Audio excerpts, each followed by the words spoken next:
whoever's speaking to speak, whether it's one of us up here or yourselves, because the back and forth is just going to make it very tough for everybody to hear. All right? I'm Pat Tyksinski, I'm the town supervisor. With me tonight is Rick Sherman, our highway superintendent, Herb Cully, our town attorney, Brian Miller, our county executive, or county legislator. I'm sorry. Don't tell Tony Vincenti I said it. Fred Sedell, county legislator. Don Backman, town councilman. Back here is Liz B. Geronimo, is our engineering coordinator, engineering department coordinator. And with her is Brian Sanders, who is newly appointed as our stormwater person for the town of Hartford.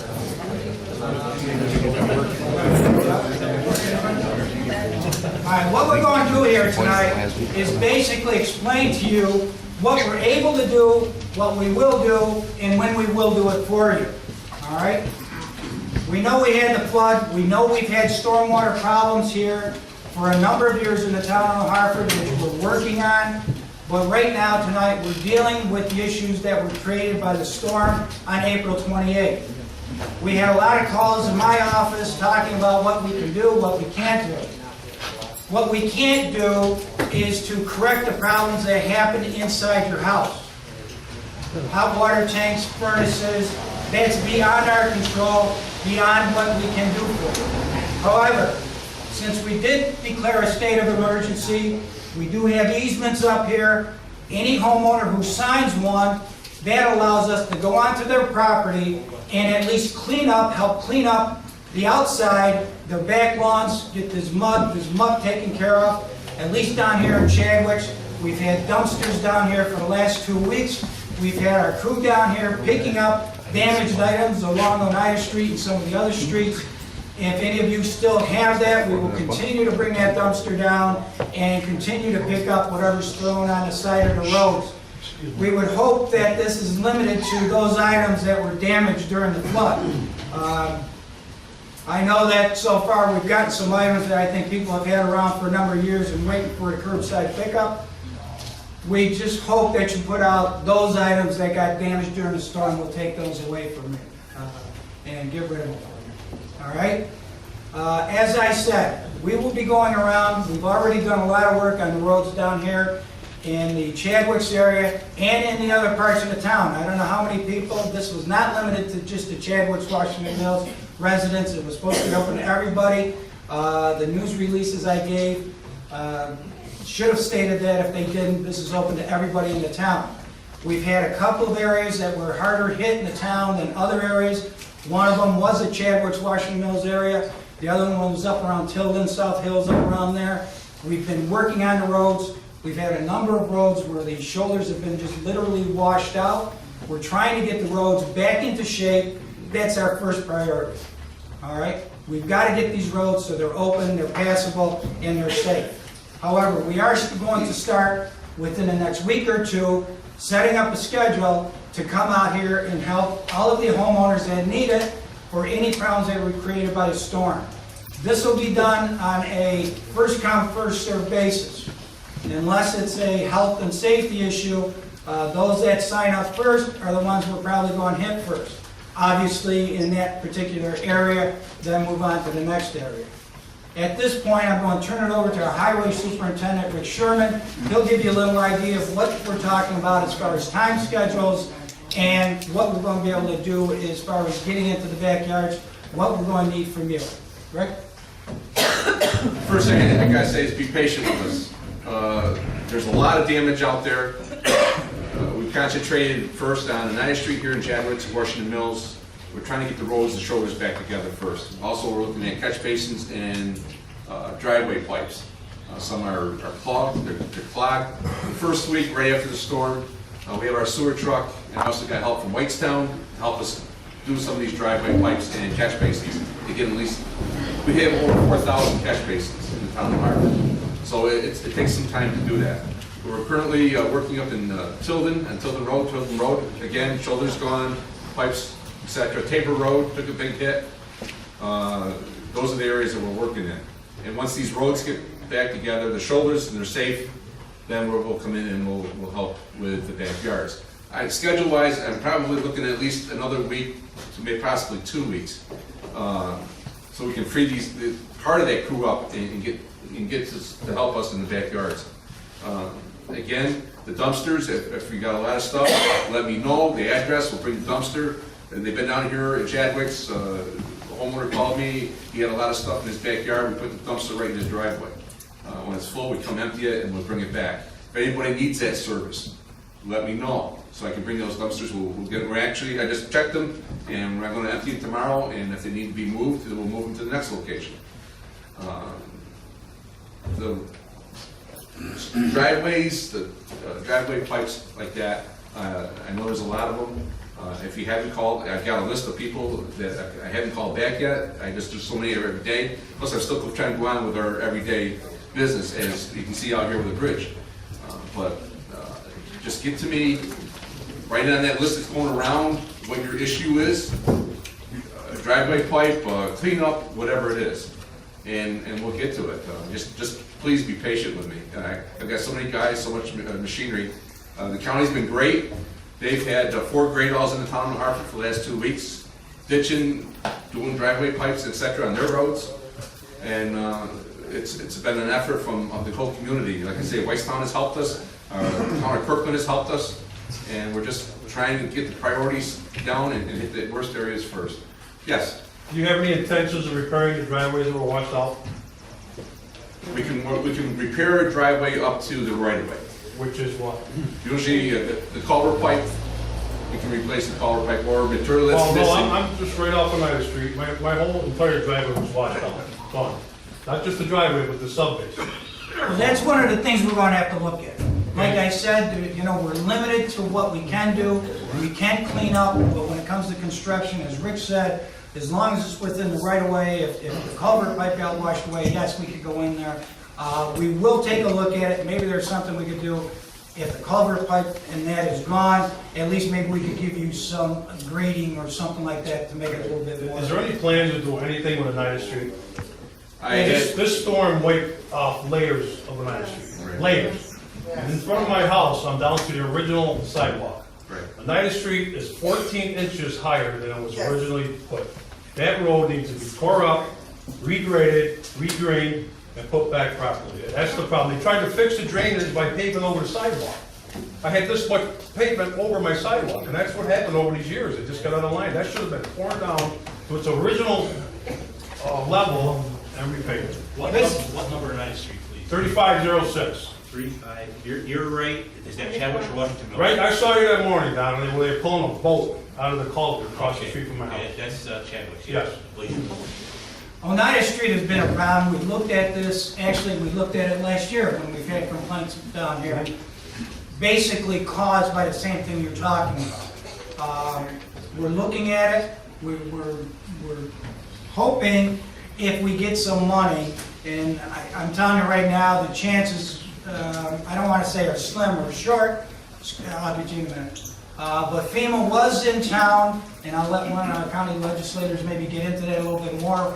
FEMA and the state were in last week, going around the area, looking at the damages that were done.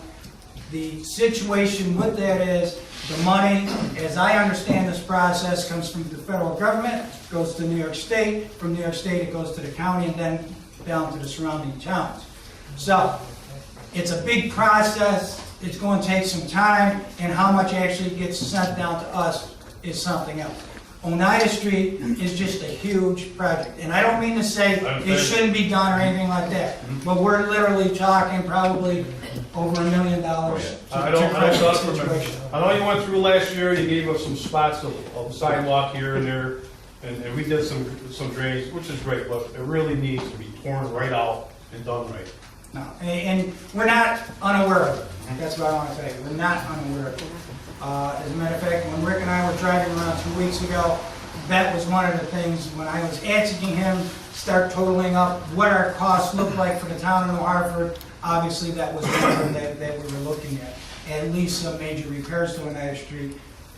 May not be the total resurfacing, but something that's going to help you out a little bit. One more question, and I'll be quiet. How about the crypt walls that were washed out? That's another thing actually that we looked at. If you saw, that's one of the things I mentioned to the paper, was in the article. And I know when Rick and I again went into someone's backyards, for as far as I could see, which was at least 30 feet, I saw that brick wall and it had to be done at least 1.5 feet, if not 2 feet in some places. Rick and I have already talked about that. We don't know, and that's one thing, that's why I brought our town attorney. At this point, we don't know who owns that.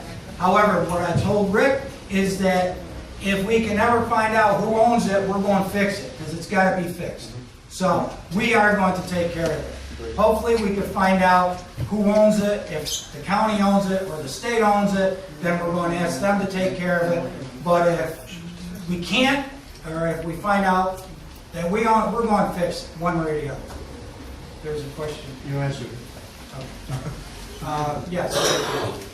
Hi, I live on at the bottom of Tilden Ave, and I understand that you guys in Chadwick's got damaged way more than I do. No, that's okay. If you've got a problem, we want to hear it. But I live at the corner, and all the water coming down Tilden Ave comes down, all the water down Grafenberg to Pleasant Street comes down, and there's an enormous culvert across the street on Tilden, that's Tilden Ave address. That culvert was not cleaned out. My husband, every spring we send out a notice. 2-3 years ago, it was cleaned out, big huge boulders were put in, it looked great, no problems. But it is totally covered in mud. It's the only drainage of all that side of Tilden Ave. It's covered in mud, and I know that your guys have come down, and I know they've looked, and I know they've tried to repair Grafenberg, and I know they're making everything. But there is no, I mean, my husband mows inside of our drainage, but the neighbors don't take care of it. The neighbor across the street, there used to be a bridge across their yard. There's no bridge any longer. All the drainage that used to be in place is no longer in place. And so my house, thank God, we've done everything we can so that it didn't come into our house this time. We put check valves on things. We have sump pumps everywhere, so we got lucky. But we do have an in-the-ground pool that looked like a pond. You know, it's been 3 weeks, and we now are down to a layer of mud like this. Are you familiar with that culvert? Yeah, what's your address? It's 2 Tilden Lane. 2 Tilden? Yeah, we're on the corner of Tilden Ave and Tilden Lane. Okay. There's the yellow, I did leave some messages, but I haven't heard back. There's the yellow flags all along Pleasant Street there behind my house. Yes. But nothing's been done yet. But that huge culvert, you know, it has all the stones, but there's mud and stuff, and it needs to be cleaned out. Because We'll be open in the next couple of days Okay. and look at it. Thank you. Just, if I get 1 second, the person that just walked in now is Jim Donofrio, another county legislator, so I just didn't want to leave him out. Who is next? Back here. I live at 3441 Oneida Street, and I have a creek in the backyard that's one of the runoffs from the ponds from the bleachery, the old ponds up at the Glen. And for the past 5-6 years, we've had trouble with it, and it's wore the bank flat now. And even just the rain we got today, I got 2 feet of water in my basement. I've got 4 kids, 3 of them have medical conditions, and I have mold and mildew, everything in my basement, had to tear everything out. I can't stop the water from coming over the creek, and all it would take is somebody to come in with a backhoe and dig it out. And we have Dig a out storm the drain. creek? Yeah, dig it out, make it wider and I just visited deeper. that area 15 minutes ago. Yeah. Half hour ago. And I see the problem. I'm asking, I believe you signed the easement already. Yep. And you were on the schedule, we'll get back there along with your neighbor. We have to take care of the problem where it's coming from. It's coming from up in the hills. I mean, it's pouring down. No, and that's a situation because that's on private property. However, I've already talked to the owner. Rick and I are going to be going up there to take a look at it, because I got to be honest with you, I never even knew about those ponds that were up there. So we will be going up there this next week and taking a look at that situation, see what we got up there, and analyze it. Yes. You know, I knew you can fly just past a thing, but that flood 2006 would not have occurred to that length if that new housing development up there from New York had been put in. that's up the grass, the trees and everything, stop the water from coming down. And when you let that be put in, and really opened up that creekway to let everything down. Well, we normally, anytime that there's a new development, we do look at stormwater. We try to, and I believe there are a couple of detention ponds that are up there, whether they are working and sufficient at this point, I don't know. I know there's been some talk. You What about could that? see the water pond right down across the road, down the road. Yeah, go ahead. You were, I think I lived close to him. You were at my house last week, a couple of weeks ago, on 24 Gateshead. I just brought the video, what just happened 2 hours ago. same thing? I mean, you people put those retention ponds in 8 years after the fact. And then at the last public meeting we had, we got placated by engineers and people who wanted to play games. They still have not fixed the problem. We're still getting flooding down there. You walk through my yard a couple of weeks ago, so you know how bad it is. Rocco was just getting, his garage was flooded again. My next door neighbor, the Brixies, and some other people were all flooded. That all that water comes down the hill, and since the 2006 floods, it still hasn't been addressed. And in 2005, no disrespect to this board, but this town board had an engineering firm confirm the fact that they had to fix that for us, and it never got done. Right. I'm trying to be as respectful as possible, but I don't want to get placated again. I got a $200,000 investment, I can't use my yard. That thing has been going on for years. We've got flooded out 3 times.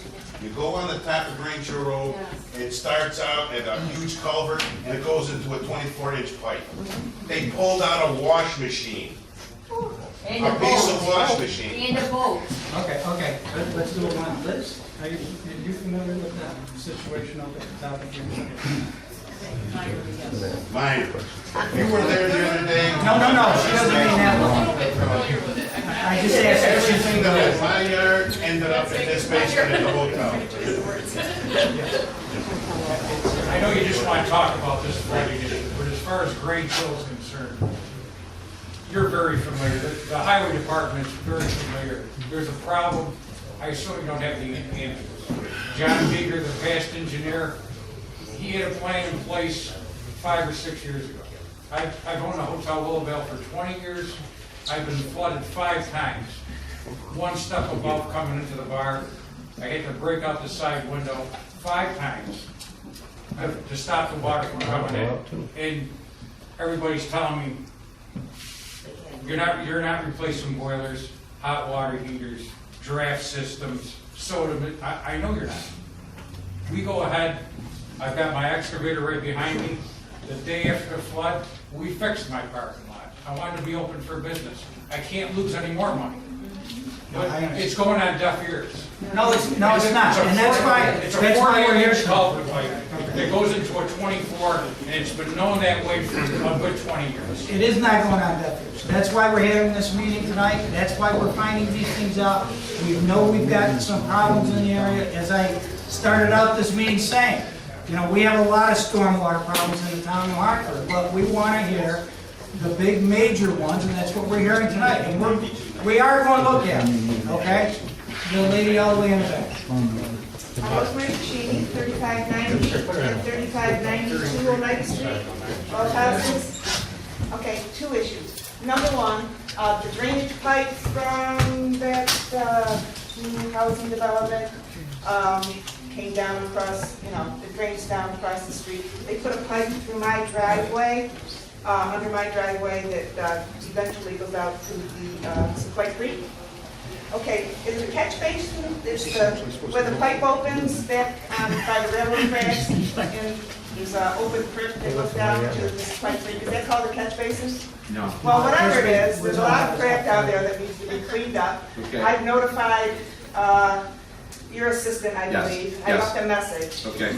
So I apparently have to assign an easement for that. Right here. Right here. Yeah, we have one right. Yes, we have a whole I bunch have right to sign here. an easement so you can come back. Yes. In the second issue, is the sidewalks on Oneida Street. You put the new sidewalks up about 10 houses up from me. We still got the old sidewalks. Anyways, I had a driveway put in mine, 240-foot driveway put in 10 years ago. And at the time, that's when you put in the drainage pipe, so across the street didn't flood anymore, and it worked. However, the water with the new sidewalks comes down and all ends up in my sidewalk. So I had a drain put in. The town was going to put it in. Mr. Valeriano put in my driveway. He went over, I think, twice at least, saying, "They're coming, they're coming." They didn't come, so I paid to have a drain put in. I really need a bigger drain. I'm out there in every rainstorm, ripping up the holes. It needs to be a bigger drain because all that water settles.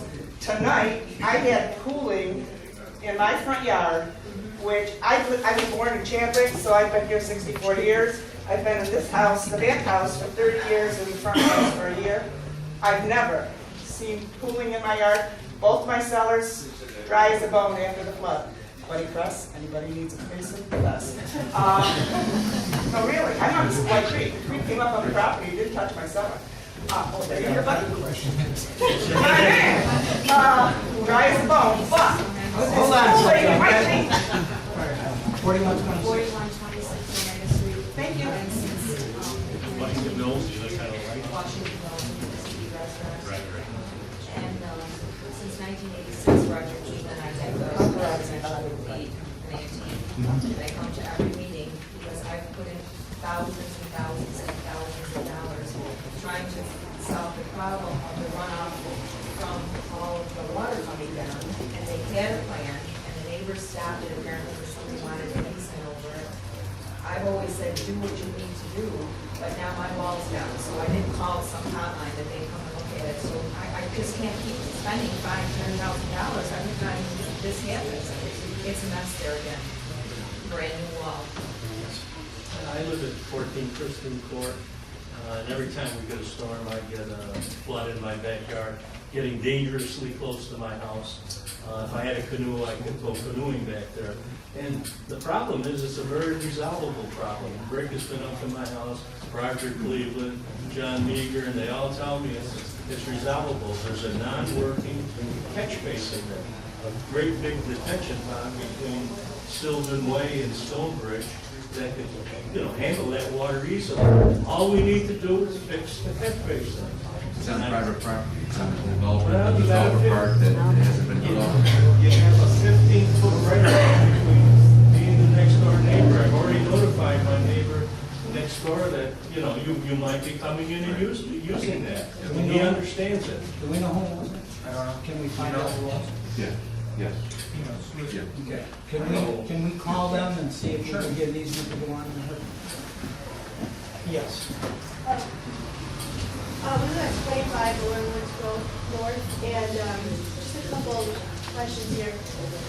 It seems like these culverts are located everywhere, and they're causing everybody different types of damages and problems. How do we know that we are going to be getting help, number one? Because we're going to try to help everybody. I mean, it's that simple. We've been trying to get help, and nobody has responded to us saying, yes, it's going to be dealt with or no. So I'm sure that we're not the only ones who would like to know what the process is going to be. So we are aware over the next couple of weeks what to expect and when we can expect that. Good question. And then number two is that there has been a water easement in place next to our property since 1940, and it's not being recognized as a water easement, and we have proof. It's in our abstract for a home. So I want to know why. I don't want everybody to sign water easements and think that that's going to solve it if they're not being recognized. Let me answer, because you brought up a couple of good points. One is, again, what we're dealing with here, the priority tonight is what happened during the storm, and hopefully to try and get you back to where you were prior to the storm. The second thing is, yes, we are here to listen to your complaints, if you will, about the stormwater. How we deal with the stormwater. Now again, this is an issue that's separate from the April 28th storm. What we do with the stormwater is we have a committee. We've got a newly appointed person here, Brian Sanders, so please don't jump on him tonight. He's only been on duty for about 2 days now, okay? But he's very well qualified, and that's the reason why the town board put him there, because we know we've got a problem with stormwater.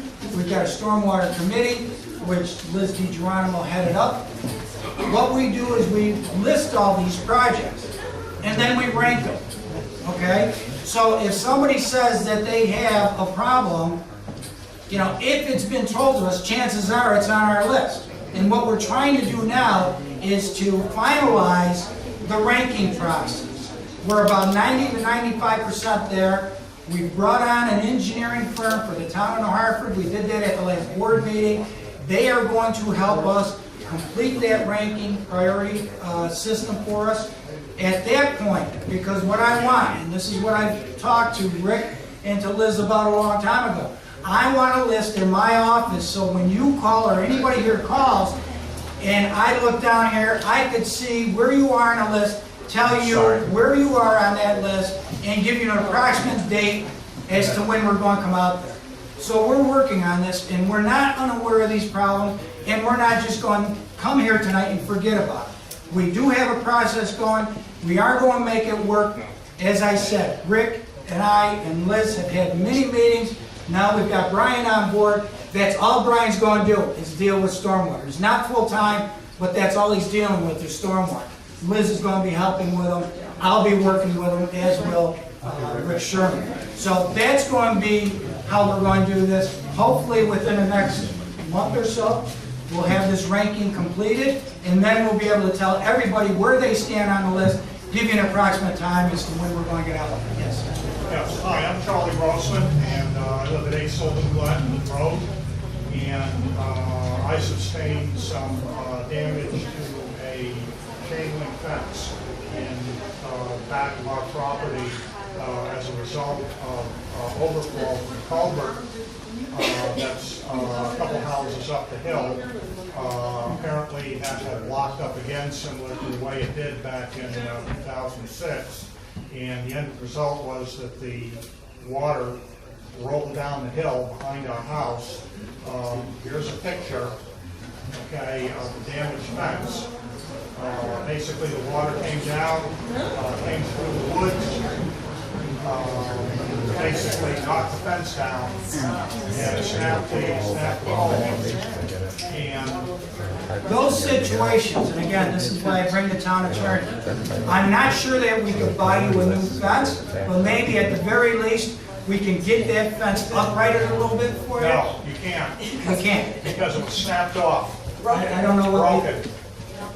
We'd have to evaluate what caused the mechanism that resulted in that. When can you evaluate that? Well, I need to see where is the property Sylvan Glen? Where exactly is it? Off Tilton. Okay, and that's a new development? No. It's been there since 1958. Now, I know where it is, Rick. We will go up, Rick and I will go up there and make this evaluation. We'll talk to the town attorney and get his opinion. You're gonna have to evaluate from these pictures. You've already taken care of the repair. We're looking for financial compensation. Well, we need, as Herb said, we need to see what created that situation. Well, I think it's pretty, you don't have to be a hydrologist to figure out what caused the damage. Okay, hold on 1 second, Joe Donovan wants to... You know, I met the other day with the New York State Department of Emergency Management came down, and they brought FEMA in. And FEMA went the whole area and looked around everywhere. I personally met with them and brought them to Washington Mills and to Grafenberg and some other places. And they did an evaluation of the area just to see, to get a feeling for what the damages were. And I'm going to get to your question about personal property. And I don't hold a lot of hope for this. But what the procedure is right now, that's going to be working through Kevin Revere at the County of Oneida, is that FEMA came in and evaluated, and the county and the municipalities right now are putting a list together of the damages. There has to be a certain threshold that New York State has to meet first of that big storm, which is $2 million. The county of Oneida has to meet a threshold of something like $700,000, which we've met. And then, at that point, New York State will apply to FEMA, and at that point, what hopefully is going to happen, and the questions that I asked him was, how will the municipalities and the residents, for example, because there's two different procedures. The municipalities, FEMA will fund certain things if the criteria is met, and the municipalities will apply for it at that point. There's going to be a set procedure set up through Kevin Revere County. Now, right now I don't know exactly what that is, but to get to your point, this exact question I asked him, what about private citizens? Apparently, there also is another criteria and another application that private citizens can apply for. Do I hold a whole lot of hope out for this? I really don't know. I didn't until I met with the guy, and he did say that there is a chance, depending on the larger picture here. And all that means is that everybody should keep documenting their damages just as you did, and then eventually, hopefully, through the county of Oneida and then the local municipalities, there'll be a place that you can call up and fill out some applications. And there may be, and again, I'm not promising anything here, there may be a chance that some of the residents could be reimbursed for things. The other thing was, I asked him about, I gave him an example and brought him over to Packy's Pub, for example, because as you know, the parking lot was raised. And I brought him specifically there, and in my district, which is the other side, I brought him all around different places. And I asked him specifically about that. He seemed to indicate to me that one of his businesses, and again, this isn't cut and sew, this is one conversation with a guy that I was trying to interpret as I was standing up in Chapman Road looking at the water come down. And he said to me that it seemed like the only thing businesses could get would be maybe a small business administration loan, which to me doesn't sound like an awful lot. So, one last thing if you want. Yeah, how do I get on the list? We got the list going around. No, I'm not talking about that list, I'm talking about the That I compensation. can't pay back. No, that's going. If in fact there's a compensation through FEMA, you will be, it will be communicated to everybody how you keep documenting your stuff. Yeah, It will be communicated to everybody what the procedure is. As it stands now, and I called yesterday in a long conversation, they don't know what the procedure is yet because FEMA, through New York State Emergency Management, is evaluating. And again, let me just say this. I'm not promising anything. All I can say is the County of Oneida did have the Director of Emergency Management in New York who applies for it. The director took a tour all over New Hartford here, and actually I had him stand I right didn't see him in there. my backyard. No, well, let me just tell you something. I can tell you exactly where he was. He was in Barb Smith's property. He was that gentleman over there's property where they got totally devastated, where they had to evacuate their homes. So he was there. One more from our other county legislator, Brian Miller. Just really quick, just to talk about a little bit what Jimmy said. The county executive did call this a state of emergency, which qualified us for FEMA. We've been working with Kevin Revere. Right now, we're trying to get the roads back in shape. That's a big thing. I need a furnace. I need a furnace. I like to know if I can get a slow, hold on. I'm gonna low interest loan. Does the FEMA, do you have any? I mean, we have to wait for that collection of. As a health issue, I have people that live with no heat, and right now it's warm. My hot water tanks are replaced, but not the furnace. About September. I need to get a small. I have no flood insurance. I have 4 foot of water.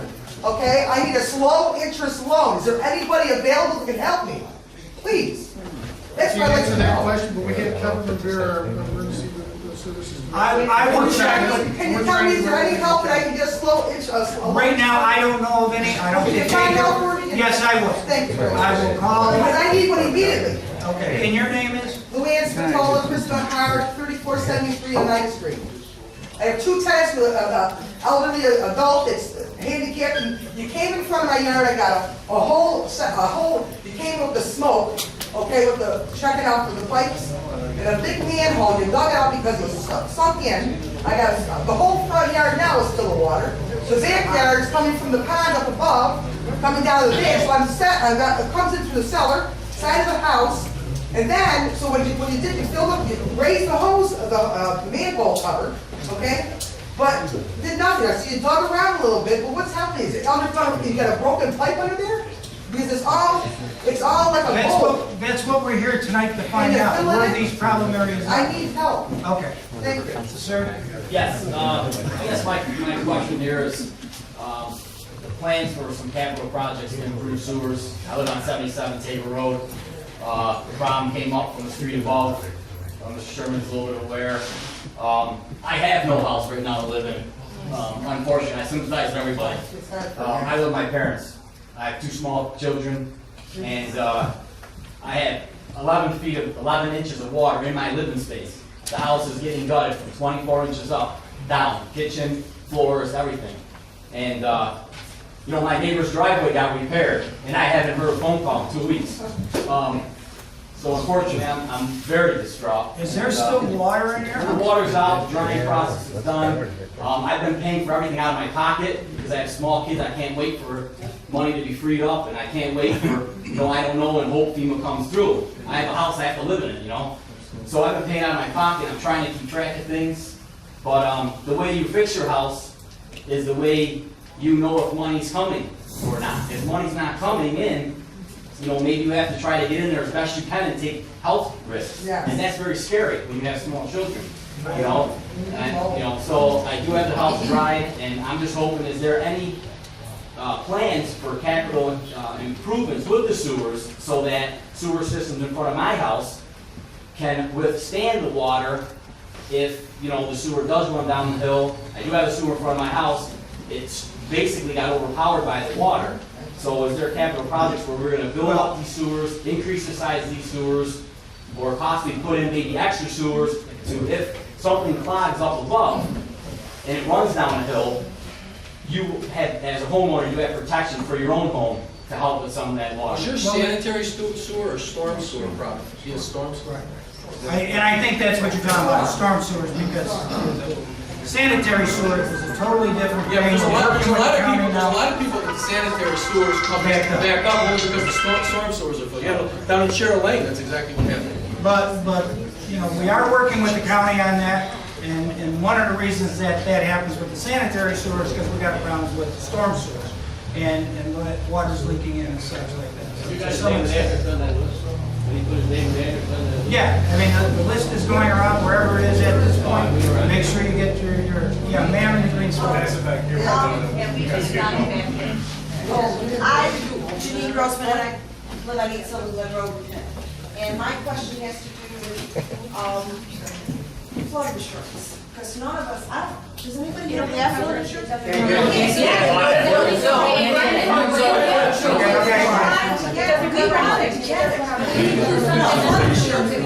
doesn't cover it, it only covers insurance, FEMA.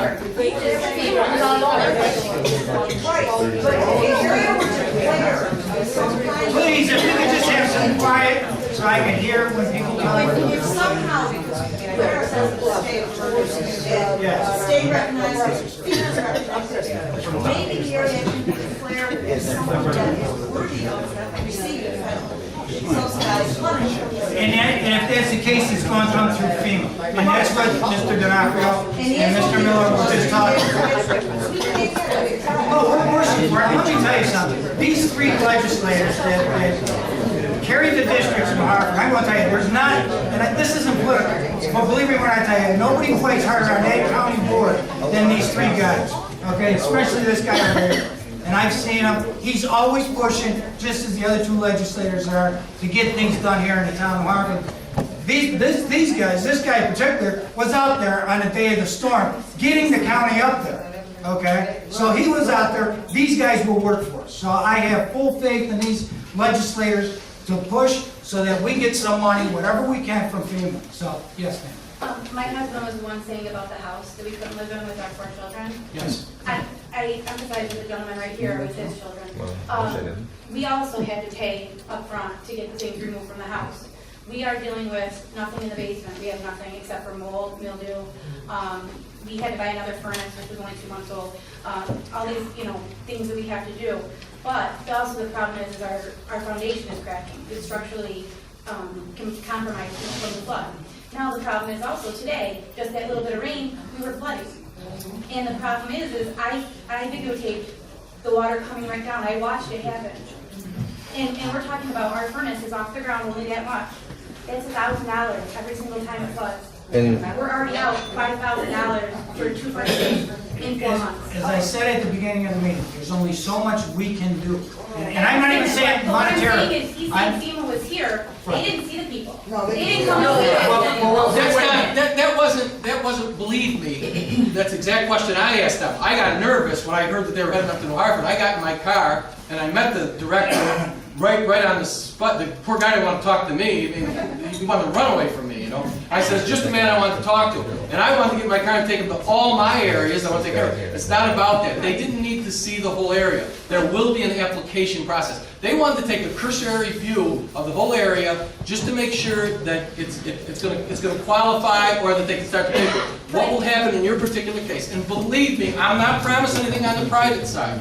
On the public side, there may be much more money than on the private side. But what will happen is that you will have an opportunity to fill out, hopefully, you will have an opportunity to fill out an application. They didn't need to come to your house. As a matter of fact, I asked them that same question. I said, hey, you didn't go down here, you gotta go down here. You don't have to see the whole thing right now. You're not living in your house. That's a perfect example where you gotta document all your expenses, and hopefully something can come of this. Now, believe me, Pat's got more confidence in us than I do, believe me. But we're pushing them, and Kevin McGreer's pushing them. But whether it happens or not is a big long shot. I was saying, On the private side too. But I wasn't done. But what I was saying is, I called every day about removal of the stuff. We had to pay. Who did you call? I'm sorry. I called the town. I called the town straight up. We've called about 15 times. We called about 15, 20 times, and we had to pay out of When was pocket. it? Can I just say, when was The it? day after the flood, the day after that, the day after that. We lived with my parents for a week. We were lucky that we didn't have to stay at a hotel. But we were there every single day, removing all the junk. And right now, we do have wood in front of the house because we can't pay to have it removed. As soon as I And we also saw it yesterday found there. out that people were getting stuff ready to go, we actually had people who were on the transfer station were charged a dumping fee. And immediately contacted everybody and said, we have to suspend our transfer fees immediately. And that's when the plan became to get dumpsters out here and do extra pickups. Because we realized there was going to be a lot of stormwater material. So we were 2 or 3 days behind you, I'm sorry. But we were so busy at the bleach culvert cleaning, making sure that the crossings are clear. We had all over town the washout. We tried to straighten out the roads first. And by the way, something that hasn't been said here is that I want to thank the men of the Willowville Fire Company and the 9 companies.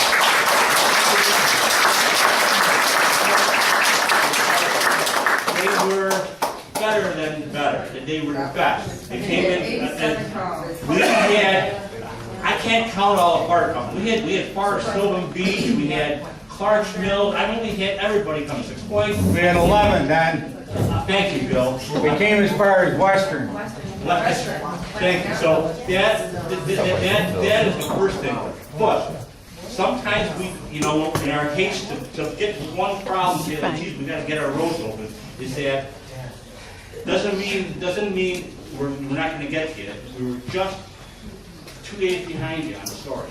Yes, no, right, it was right. My name is Dennis Sims. I live at number 4 Cascade Drive, and I live right at the bottom, just south of the reservoir.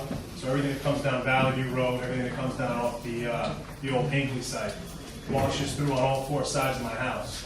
During the storm, I had water up to my house on 3 sides, and my house isn't within 75 feet of any one of those creeks. They all need to be redug. They've all been compromised. They're all raised, especially the one coming down the eastern side of the property, which comes from up by that site. That's all flat now. It's been compromised. That was 40 feet wide during that storm. The one that That's on our list. okay, I can tell you, you are on the list.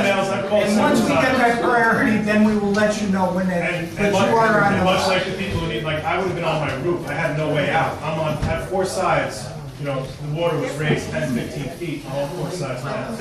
Completely washed out everything, my basement, everything. I'm familiar with what you're talking, I grew up like this. All right, also, so I know the what very you're front talking culvert, about. for the engineer in the back, very front culvert, the sediment deposits that built up, have changed the direction of that culvert, which runs at a constant. It's now compromising the roadway at Cascade Drive. and it's going underneath in some places, and that bridge that runs underneath to the reservoir, the foundation of it is destroyed, it's gonna come down. It's like, we had water running over Cascade Drive, down to the reservoir, running over, the 10-foot high bridge I have over that culvert. It was over the top of that, like the Roaring Rapids on the four sides of my house. That needs to be looked at, maybe re-dredged, it's all flat. It's on the list, but we will come up there next week just to make sure, take a look at it, make sure that something major isn't going to happen within the next few weeks. Well, it all depends on whether we get out the storm. No, I know, but that's what I'm looking at. That drain is all clogged. I see you guys are digging out all down Valley View Road. You're going backwards. It ends up on me. That's county. Oh, that's the county, I'm sorry. Okay. Because that's all being dug out, that's great. But it's all ended up, caught up on my property. Yes, sir. We live in White Creek, down where Red Coat comes in. I'm surrounded by water. Right across from Red Road, White Creek. After the 2006 storm, while I got 1 foot of water max action, this time I got 4.5 feet of water max action. But at that time, we were told that was not up to the county of the country project creek, was up to Army Corps of Engineers. You couldn't do anything about it until they okayed it. But that creek really needs to be dredged because my grandmother was high above the water line during the 2006 storm. It was left off from, it was underwater like the drain pipe. And when the fire department came, they went back in pumping out. I said, wait a minute, stop. Because as fast as you're pumping out, it's coming right back in the drain pipe. So we blocked out the drain pipe, and then they were able to pump it out. So that creek really needs to be dried.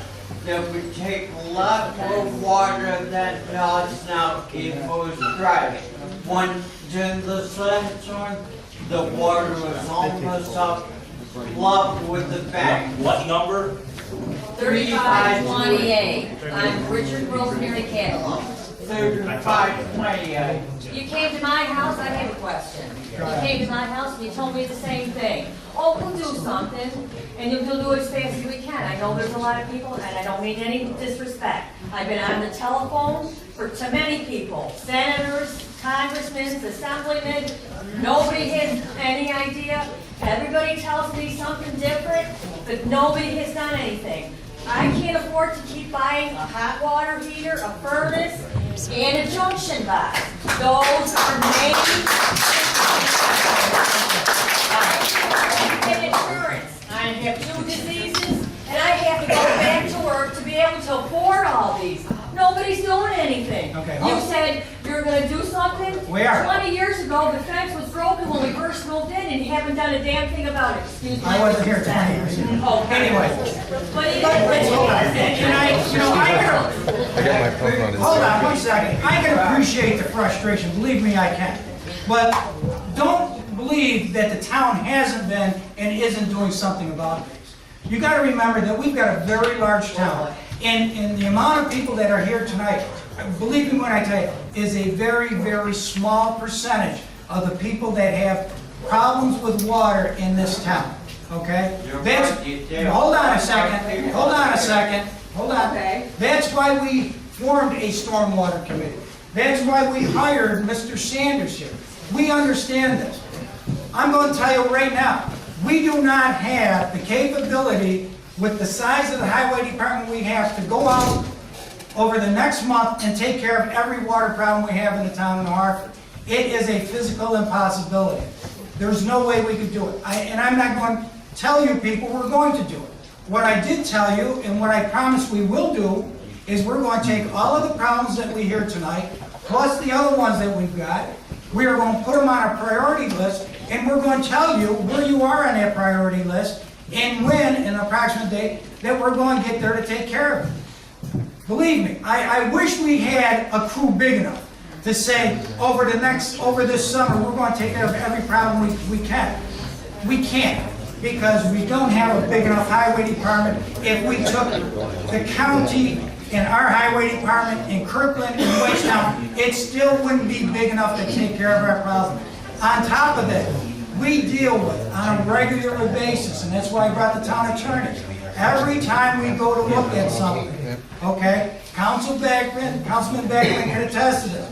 We go someplace, we come up with a plan, and all of a sudden, one or two people don't want to give us an easement, and it throws the whole project out. We've got to go back to the drawing board and find a way to go around those couple of people. Okay, and I'm not blaming anybody, don't get me wrong, and I'm not trying to push the blame off on anybody. But this is, the size of it, the magnitude of it is huge. And on top of that, we have all these legal issues because 75% of these things, I may be wrong, but close to 75% deal with private property. This is not town property. You know, the people that are talking tonight, they're saying, we've got a culvert that's full in front of in our ditch in front of our house on the road. We can take care of it. That's no problem. We could do that in the next week or two. The problems that you people are facing are on private property. That's where the problem comes in, okay? That's why we declared this state of emergency. That's why we asked for easement. But when we look at every project, I'm telling you right now, there is few and far between where there's a problem out there for stormwater where it does not go back to a private property, and then we've got to deal with those landowners. Yes, sir. I'm sorry, sir. You take it. I'm back about 5 weeks ago, before the storm. I live at 3521 on 9th Street, and it's Family Road. I asked Tom who's responsible for the little stream side of my house, because I'll check into it. I never got a definitive answer. When I did to the state of New York, they say the state of New York owns every stream, every creek in the state of New York. You know, I said, the only thing I can do is I can take water out of that stream. It's in my They deed. called you back many times. That's right. Many times. Well, anyways, The lady in the pink. I have a creek that runs right down alongside our house. Your address? It's 3657 Oxford Road. You know, it overflowed, which my husband is always out there maintaining this creek. He's done it for years and years and years and years and years.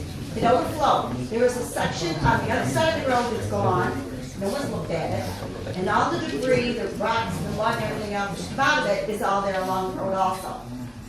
Now, the county was at my house, and this goes underneath the road and goes down to Urban Ave, where there's a creek down there, it goes into Sequoia Creek. Nobody's ever maintained that creek. It ran right down the road that day. The road was closed because the creek overflowed and ran down the road. Do you know where it is? Brian, you want to say something? It's like Pat said, you know, we maintain culverts at certain points in the center of the highway. Now, once it gets to the private property, I don't know what we can do about it. That's the whole thing. I know exactly where it is. I know what you're correct. You put a box culvert in there.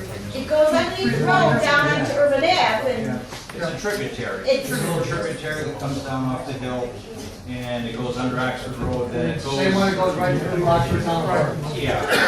Rick, remember I talked to you about... There's a perfect example, because we can't go on private property and just start digging up a creek. I've got a legal question for you. Hi, Pat. Mike Dunn. I live down on Willowville Ave, and Rick, I've talked to you in the past about that tributary creek there that winds up in the Sequoia Creek. And a couple years ago, you and Chris and crew came down and cleared out some trees out of the creek there. Did a good job. That helped a lot. But what happened with this last event there, Ron and Dory's Thomas's former house there, Julie McCarthy lives there now. I don't know if she's here tonight. But right on the other side of the creek from our house, that house got hit really bad. They've had 3 dumpsters delivered there so far. They got hit with like a tsunami mudslide that came down from that creek that overflowed the road. And well, you probably saw the damage down there, the littering of the road. You couldn't drive down there. It overflowed so bad. I talked to Chris Moran last week, and he said it probably is log jammed down below there again because of this event. But you know, because because of all the junk in the creek and probably stuff that's moved down from the Oxford Town houses up on the hills there. Right. Through the years, that's probably still a problem there, so. I know you said that's on the list. Let's get some of it, sir. 3325 United Street. Interest, my wife Jean. The creek comes down beside our house. The culvert in front of it doesn't have the capacity to handle the water that comes down. It's on your property. You have access to it. It's been damaged at the entrance. The to culvert? the culvert. Okay. They put the development in. It's never been repaired.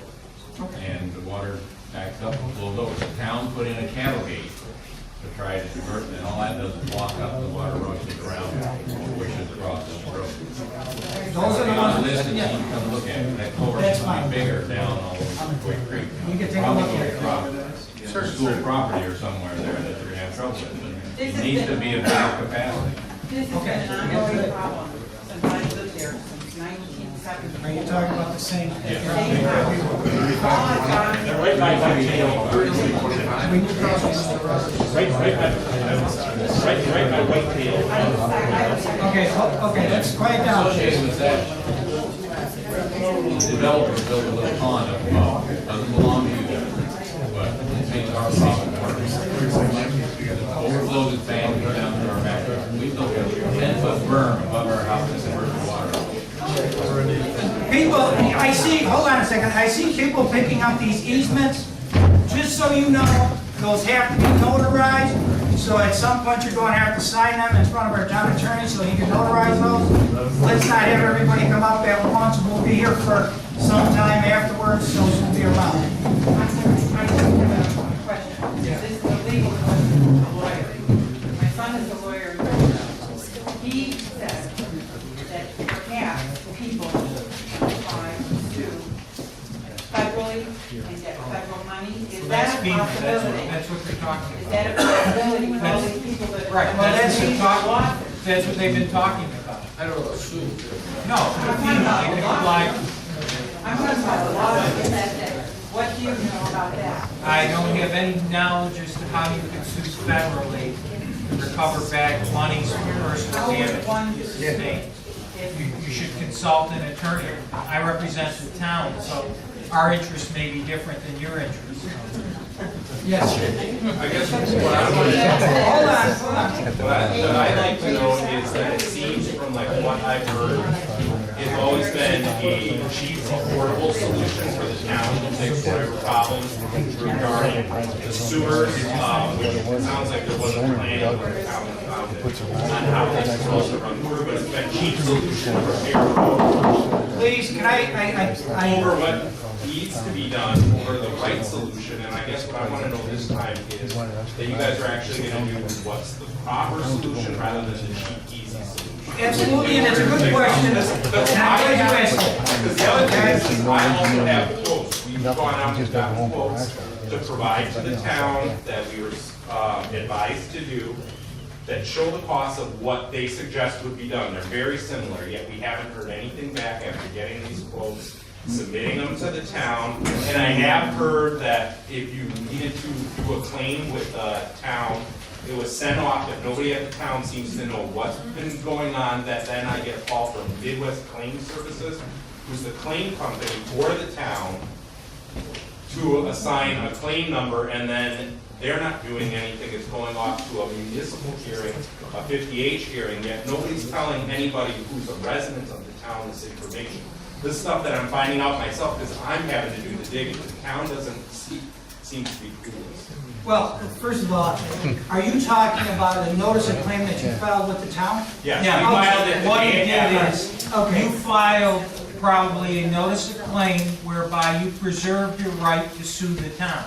We So were you're told going to do that for- by the town, though. Well, I don't know. You Gail told- Young Gail Young. specifically told us to get a lawyer, to Right. be advised, and to start a claim. Well, We did so that. you filed a notice of claim. What happens is Gail sends it to our insurance company. Midwest is the insurance agent. They get in touch with you, and they tell you it's being turned over to an attorney, and you're gonna be deposed at what's called a 50H hearing Well, what we regarding asked your the town claim. initially is there's an easement that comes through us and our neighbors from the creek from Upper Woods down below through a culvert. That culvert opening, which is a neighborhood with small children, there's cracks in it, a small child could climb in it any which way. We have damage for our driveway because the riprap retaining wall that is holding up the creek on each side eroded away due to the stormwater, then resulted in our driveway being eroded away. Mr. Rick Schroeder over there told us, Sherman, told us that we needed to, that he knew it was a culvert up above on our neighbor's side across the street and down below where the creek flew, but he wasn't sure that it was an easement on ours. He asked us to make copies and bring it down to his office, which we then did, he then told us he couldn't provide us an answer or help us. After we're listening to these people tell us what to do, it seems like we're just running around, and we want to be able to get this situated, and there's people out there who need the work. They're giving us quotes. If you guys can't do it in a timely fashion, why aren't you hiring these people that help the townsfolk? Well, again, we can't do everything at once. Even if we go out and hire all the contractors, we're not going to take care of every problem in the town over the next summer. It's impossible.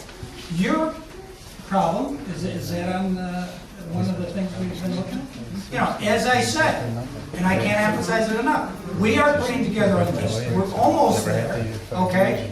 And we're going to have this list, and it's going to be prioritized, and we're going to tell you exactly when we're going to start doing all these projects. Now, when you ask the question, you've been told, what are we doing about it? At the last board meeting, we just did a lot at the town board. We hired an engineering firm, okay, to come on board that's going to help us with these things. We hired Brian Sanders, who is strictly in charge of stormwater. We have Lisby Geronimo on board, okay, who's handling parts with the stormwater and also coordinating our engineering department. Over the last month or two, we have done a lot to help solve these problems, and we're going to do it. But again, I've got to tell you, I know it's frustrating, but it's not going to happen overnight. The most we can do is to let you know where you stand on a list and approximately when we will get there and take care of that problem. Okay? Ma'am, I'll leave it. Yeah, I live on Upper Mallory Road. I don't live near any creeks. I have no bodies of water except the one that ended up 9736 that ended up in my basement. I know you're working on Mallory Road, but you tend to every year work on Lower Mallory Road below Mohawk Street. I live almost in section. Go ahead. What is going on Mallory Road? I know there's pavement that's been washed away and you're working on that, but you're digging all the ditches on the lower part of the road. And the upper part of the road hasn't been dug out in many years. Well, I think, not to speak for Rick, but I just asked him, I think what we're doing is starting at the bottom and working our way up to the top of Mallory Road. I know our trucks were out there today, the Great Old was out there today. Well, they're all on Lower Mallory. They're all We gotta clear below the lower part and work our way up. So are you telling me that you're gonna go between Mohawk and Sessions? Yes. Okay. We also have another spot on Mallory that's been before the Stormwater Committee that has been worked on. Mr. Miller, I know you're still on the radar screen. You know where the holdup is right now, so your landowner will not sign an easement. Exactly what Pat said. When you have somebody that will not sign an easement for property, it throws a real monkey wrench in here. Yeah, we gotta get, hold on. For Upper Mallory Road, well, there's a few types of stormwater problems that we see in the town. I've been involved with the Stormwater Committee who's formed to look at the bond funds that the town still has for the area-wide projects and improvement. So those are more of the capital projects that we're talking about. Then there's the maintenance issues with the culvert that the highway department deals with, and obviously there's the flooding issues when there's an acute event like we experienced. So what we're going to try to do is compile all of the flooding issues and all these lists. We're going to put them in a database and try to have a plan to go area by area and prioritize those areas. Now that's more of a maintenance, but that will then move to the capital planning portion of it where we're looking at the area-wide plans. The other group that we work with very often that's been up on Mallory Road is the United County Soil and Water Conservation District. They are another branch of New Hartford government. We hire them to do our stormwater management plans and they've reviewed plans for development. So I know many of you have already met Joanne Humphreys, and she comes out and she's been on Cascade and she's been on Mallory, and she helps us engineer solutions. Christopher Circle, there's many problems that they come in and help us design a project. So we're trying to tackle it from many ways, and we're really, we do care, we're trying to do our best. In the Yankees section. First of all, I can't say enough about Jimmy Donovan. He's helped me tremendously through every single time I've been flooded. This is the 5th time. I'm at the bottom of Chapman's, 9220. This is the first time that everybody else has been affected also, including my neighbors. The creek, I've been in that house on and off for 50 years. That creek was never a problem. Till overdevelopment up on the top, or somebody's doing something. Now, whether it be way up on Mallory where somebody's feeding off of it, or Higby, the development. If my father was alive, he would tell you there was never a problem with the creek. The road, yes. When they put the culverts in and put the new curbs in, everything was fine. This past time, I was outside, I spent over $1,000 to put a drain in, okay? A few years ago when it first happened. The drain is worthless. It compensates for normal rain. Now, I have sandbags there, which I need more right now, because everything that happened the other day is all a mud field. Now, I gotta compensate for mud and for water. I ripped everything up tonight. I came down 8:40 today and almost got annihilated, almost ended up in a ditch because they had so much damage up there. Trying to get home to save my own property. I haven't slept in 3 weeks. I wake up the minute it starts raining. Why do I have to live like that? I have a 90-year-old woman that lives with me, and she had to be carried out twice. Do you think she deserves that? Is Chapman Road on the list? No, wait a minute. No, there's no reason. This creek, there's never been a problem. And I'm sure Liz, I've talked to Liz, very nice. Jimmy told me that you guys are going to walk that creek. When? When a tornado happens? We'll be How up long there are next you week. going to wait? What? We'll be up next week. I've already talked to Jim about But I mean, that. it's just, I can't live like this. I don't deserve to live like this. I can't keep taking time off from work because my properties, I've got leaks in my cellar now where I've never had leaks on the wall that I was outside fixing the drain, making sure there was no debris in the drain. I looked up that morning, and now I know how the people in Japan feel. Because I stood up, and there was a tsunami coming at me. And I was pinned right against the door. I couldn't get back in my house. I couldn't get outside the house. We were evacuated. There's no reason for that. I understand that, but in my discussions with But Jim, this and is- I haven't been up there yet, but again, you're talking private property. I'm sure, I know for a We fact can't that go some of on- these people would sign 100 easements. And that's why we're going up to look at it. Because they were flooded on top of the hill. First time ever. As I said, we are going to look at it. Jimmy has talked to you, said we're coming up. We're coming up. Rick's coming with me. Councilman Beckman's coming. We're coming up there. We'll be up there next week to take a look at it and see what we can do. But I don't want you to just come up there. What about Rufaro? He built a retention pond. Something needs to be done up there. Let me just. Somebody's doing something. We know that there's problems. No, you don't. You have never been to my house. The only one that's been to my I'm house talking is about Jerry. townwide, we know there's problems. We know that there's been problems that have been created by development in this town. And, you know, if you come to some of the board meetings, you'll find out that we have just introduced legislation, okay, that is going to help prevent this stormwater in the future. Okay? I've been There's going to be a 25 public, times. there's going to be a Too public, late. well, you know, I can't go back 20 years. It's not. It's 5 times in the last 6 years. I can't even go back 6 years, okay? I know that. All I can deal with is what I can do for you today. And I'm telling you right now, we are working on this town board to do what we can, not only to take care of the problems we've got now, but also to help prevent these problems from occurring in the future. Believe me when I tell you, come to a board meeting, read some of our board minutes. We know that there's problems. We're acting on this thing. We're not sitting back taking phone calls Believe me when I tell you, I've been getting 10 to 12 phone calls a day. I don't just sit there and throw them in the waste paper. He can tell you right now, I'm on the phone with him constantly, okay? Every day since this storm happened, all right? We're out there walking these neighborhoods.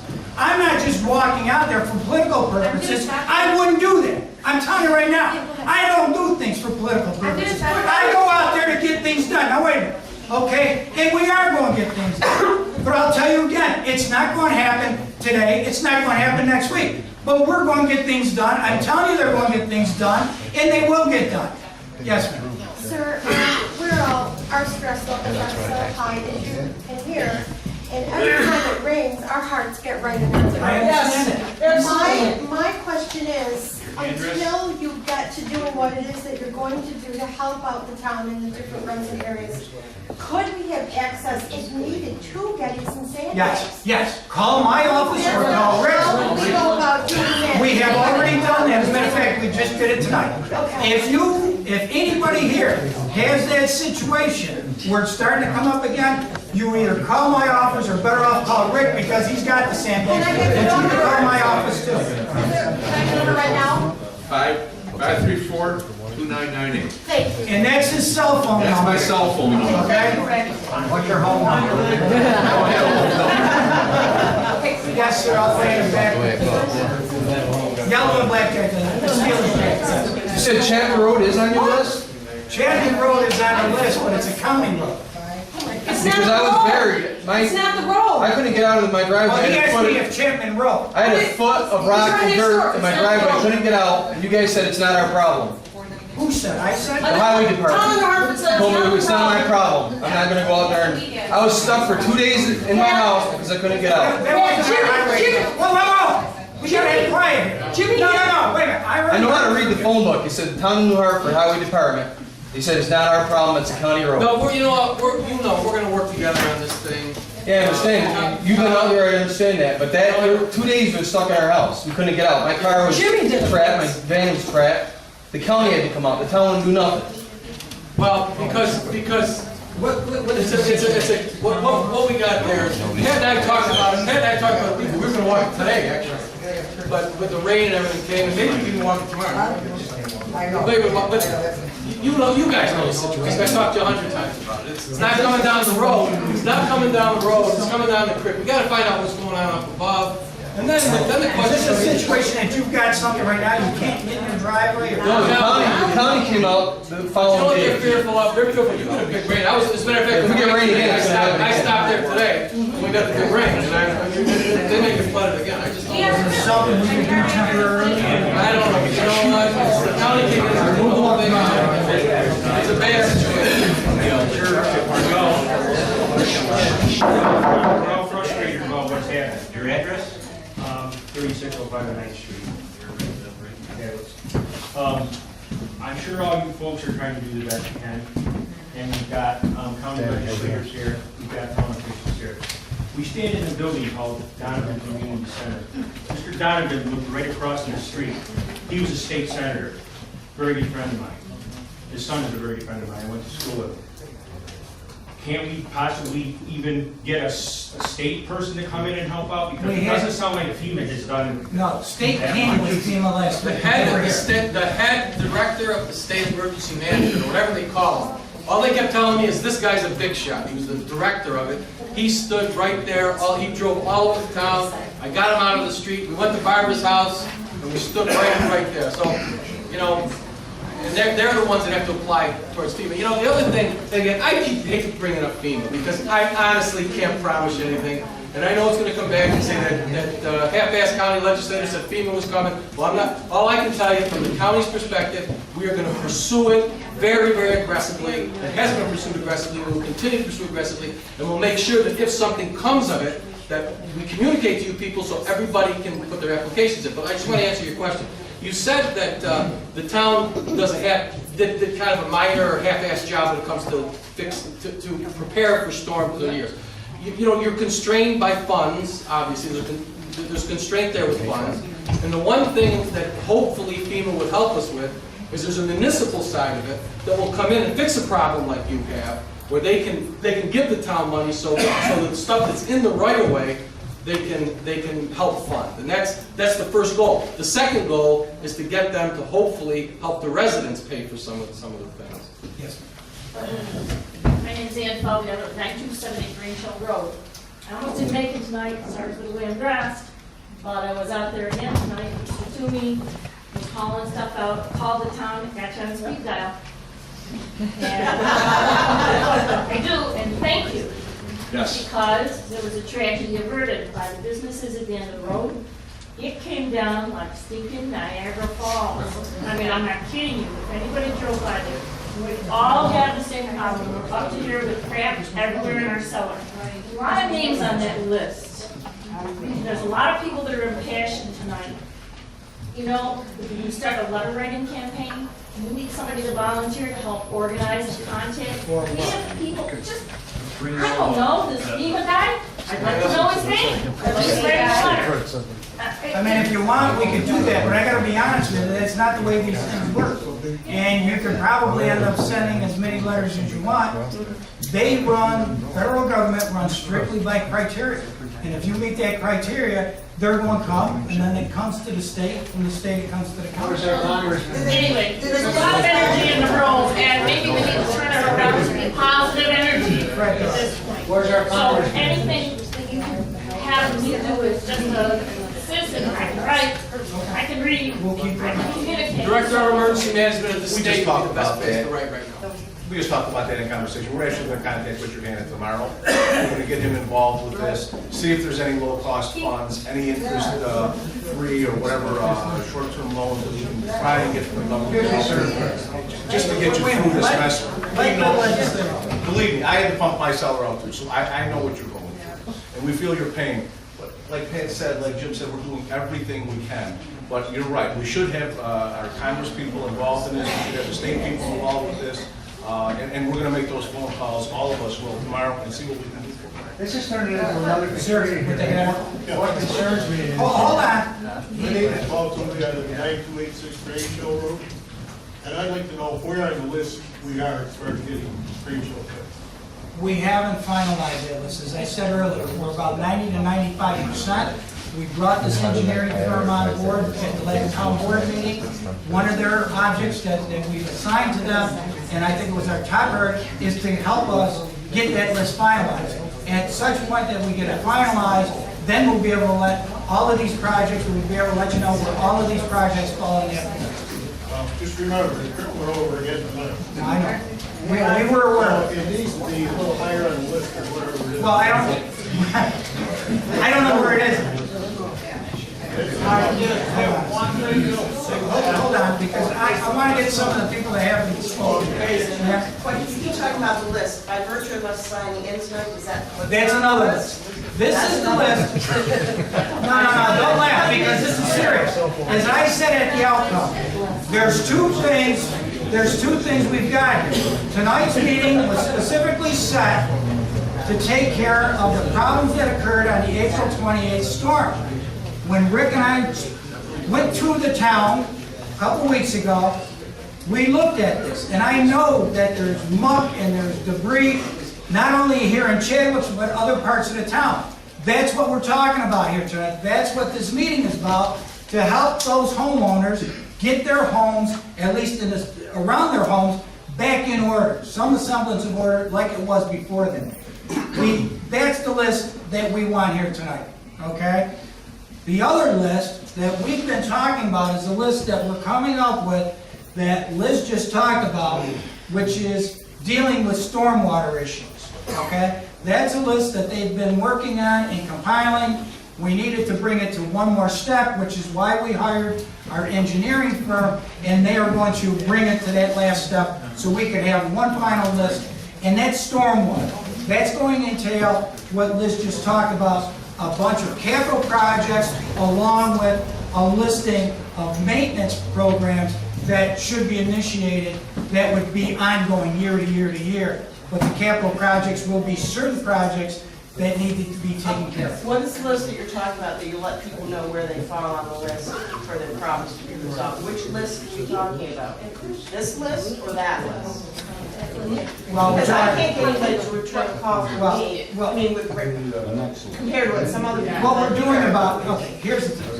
The stormwater, this storm situation is our priority right now. We've got to get the roads taken care of. We want to get the homeowners' property back in some semblance of place. That's the priority. That's the list that I hopefully is circulating Well, around for example, now. I live on the corner of Hingham and Pleasant. Pleasant's a county road, Hingham's a town road. Okay. The town's always told me it's a county problem, the county says it's a town problem, so nobody knows anything. But I never figured, especially my friend Dawn, during the storm, I've had engineers come because I've got deterioration in the cinder block in my foundation, states moisture, because your front lawn is constantly soaking wet.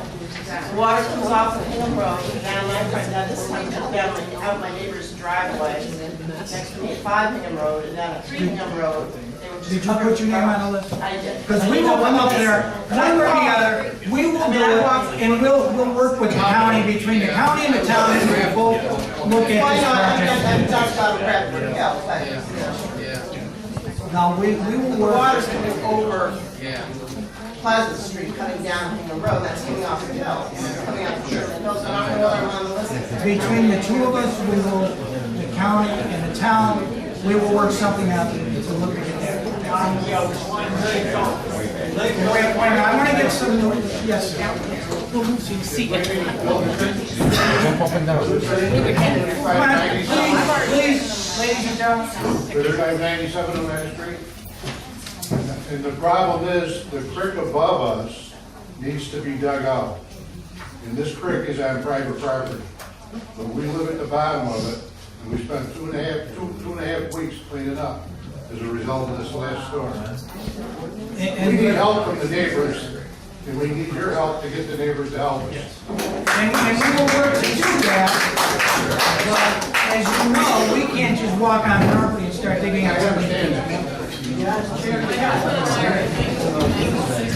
Please, can we have some quiet? I can't even hear the people in the front row here. Go ahead. My husband and I are 9296 Mallory Road, and I'm not sure with all these different creeks and tributaries that are running, which one's related to water, what's causing what flooding. The creek that runs along Mallory Road and kind of crosses Mallory Road, that completely flooded, which I'm sure you're aware of. A number of years ago, I know that creek was dug out, and it seemed to really prevent a lot of flooding issues. And I just didn't know if that was in the works, needing to be done again. It's on, Mallory Road is, It's on the list. it's on the list. Let's go. Sir, all the way in the back. I'm in 7 Tabor, and the guy behind me put a... I'm sorry, what was the address? 7 Tabor, between Sherman and Tilden. Yeah. You gotta make those storm sewers on the whole hill bigger. I mean, they gotta be wider and deeper, because they're scouring now and they're undermining the road. And there's more water there because of development, and the system can't handle it. If you don't make them bigger, you just make them, fix them the way they were before, it's a waste of money. We are looking at Tabor Road, we have been. One of the key issues up there is we had to acquire title to some of the property up there before we started with everything. That's been done. So when people say they don't know what we're doing, we did get that done, and we're going to be working on that problem now. So sometimes it takes time. I mean, you know, here's an instance where we had to acquire a piece of property. It took time before we could get that property, but my driveway was a storm drain the whole day after the storm stopped. I mean, it didn't stop all day, because there's just so much water on the hill, it won't stop. we are well aware of that situation up on Tabor Road. Your talk on the tax. Okay, wait a minute. Let's go one at a time, all the way in the back. Hey, I know you weren't on board, but 3 years ago we had, amen, we had a meeting at Willowboro Fire Department. We had a study that cost $250,000 to get the study done on all this water. What happened to that study? I know you weren't on board, but we did it. We already went through this once.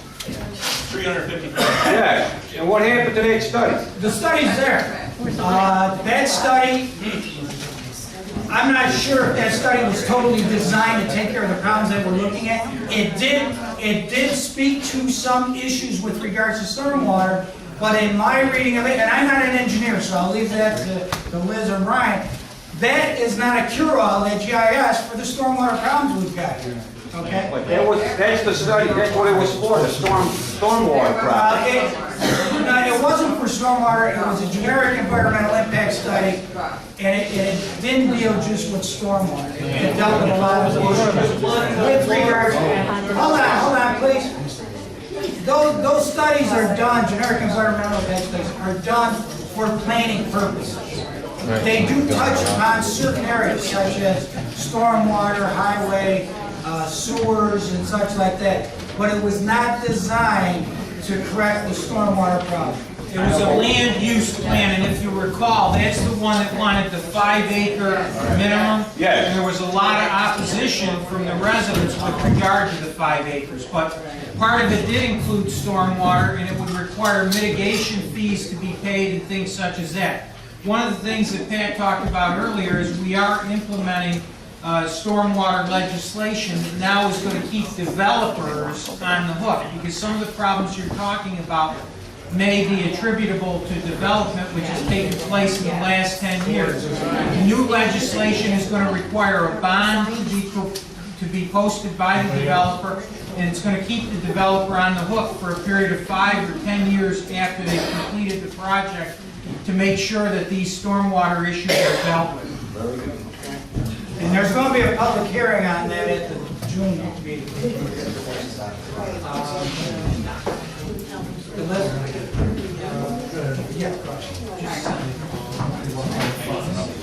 Carol Brand, I'm here on 35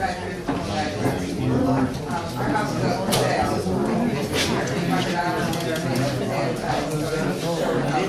And you saw the message. I consider this a problem that came down with the island. And I need to know, I'm also here to raise the Christ Fellowship Church, which I addressed tonight too, because the Glen Zone is causing the problems. Right now, tonight, we're getting all this flooding that's coming down. And I know it's private property, but what are we going to do about that? And how long is it going to take? Because we can't wait, right? The church is getting flooded, our houses could get flooded again. I just put a new furnace in, a new hot water tank. I'm not going to be able to do it again. Believe me, And I appreciate what you're doing. I am out here 5-6 days a week, either driving through or walking through these areas throughout the entire town. Okay, and that's not just from the storm. Okay, every weekend I go out, I drive around this town just to look at what's going on, and when people complain, I go to that area to see what that problem area is. Rick and I have been out. Jimmy and I are going out. Okay, Don's coming with us. Matt and I have walked areas before, okay? I was just up off of Mohawk Street the other day, looking at a situation that somebody talked to me about, okay? We're going to try to get there, okay? And we're very familiar with what you're talking about, okay? Rick and I, when we were walking the day that we talked with you, Rick and I talked with some residents right down by that area, okay? And we both said, we've got to get up there to see what's up there. And we are going to go up there. We've talked to the owner. She is going to allow us to go up there, you know, take a walk up there and see what it is. And we will go up there and take a look at it. Again, we're going to try to get as much done between tomorrow and you know, within the next week, between tomorrow and Friday. Well, yeah, and see, that's what we got to find out. And that's why I bring the town attorney with me, to be honest with you. Because, right, because, no, and you're absolutely right. See, the problem is, we don't even know what we're dealing with up there. That's why we want to get up there. Once we do, then we'll take a look at it. Yes. Hello? You want to talk about the Glen? I'm here. Okay. Okay? I own the Glen. I don't like this any more than you do. I've got hundreds of thousands of dollars of damage up there right now. But you know what? Bitch at the people on the top of that damn hill that called in loggers because they had dollar signs in their eyes and plugged every feeder creek right up on top of Red Hill. So if you want to know where all the logs and debris came from, talk to some of the people who logged.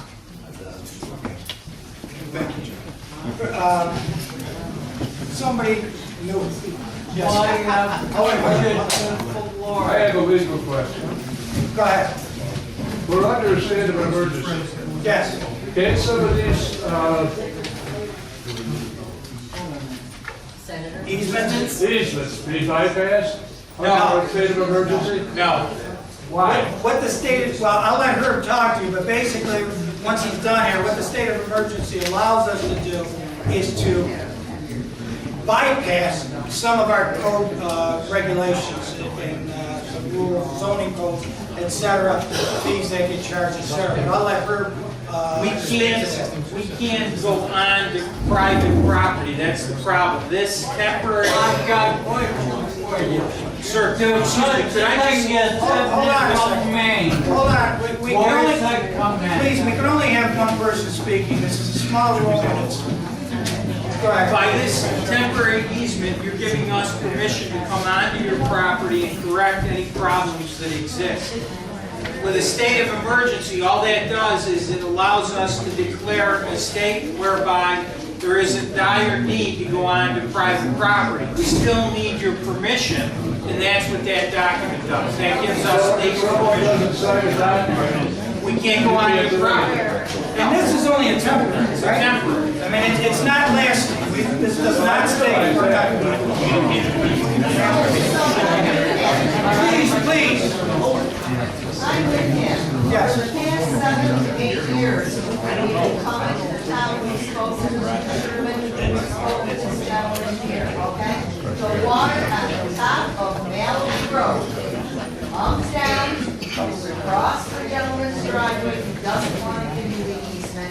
It goes through my yard, it goes through their yard, and I could have floated a boat in my backyard, and I'm a mile and a half up from Oneida Street. And I could have seen all these people who had flooded cellars, because I saw all the water going by in my backyard.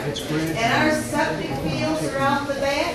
I mean, it was a regular river. Now, in this case, when one man or one family won't give you an easement, and it's causing so many people so many problems, isn't there something legally you can do?